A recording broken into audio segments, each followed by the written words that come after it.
تاقەکەی هەڵساندم ئیسە من مەجبورم لە کازیەوە یەم بۆ ئێرەنە لە هەڵگورت بەنزینەکەم کوالەتەکەی باشەمانە من بەس ئەوەی وە بیرم بێوکە گێڕانێتەوە بۆم کە سەدام حوسێن چەند ساڵ کە شەڕی ئێران و عێراقی کرد دەوری 14-15 ساڵ فەردەیە برنجێسن لە ئەمریکا بە 50,000 بە 4,000 ئەیدا بۆ خەڵکی کە میلەتەکەی ویست بەس من نازانم ئەمە نازانم میلەتیانەوێ یا سەرمایەداریانەوێ.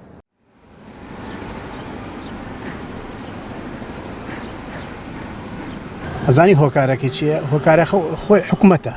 ئەو مەسفای هینی هەیە بازیانی هەیە یعنی بەقەت دووەوەی سلێمانی بەرهەمێنێ بەس خۆیان سیحرەکەیان گران کردو بە حکوومەت عێراقی فرۆشن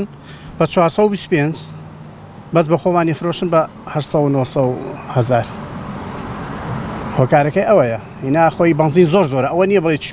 چیە بنزیخانەیەک و بنزینی بێ هەمووی بنزینی هەیە بەزەوەی سیحرەکەیان گران کردووە یعنی ئەوە نییە بڵێ کەمی بنزینە کەمی بنزین نییە بنزین زۆر زۆرە بەس حکوومەت خۆی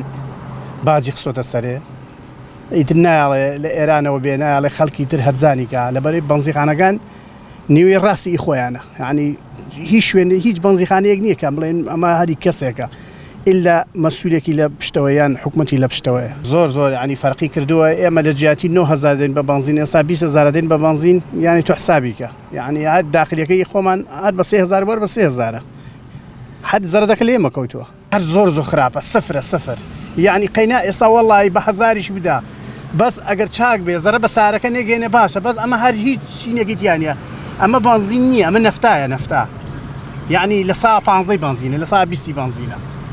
بۆ تەبرید نابێ بۆ هیچ شتێک نابێ وەزیری سامانە سروشتەکانەوە خۆی ئەبێ ئەوان چاکیکەن بە خەڵک چا ناکرێ ئەبێ حکوومەت خۆی چاکیکە ئەی تۆ وەزیری سامانە سروشتەکانت بۆ چییە ئەگەر شتانە چانەکە تۆ حکوومەتت بۆ چییە پەرلەمانت بۆ چییە کە شتەکە خەڵک خۆی چاکیکە و خۆی کەس نەبێتەوە هیچ اینێکی بکەیت سکاڵایەکی بکەیت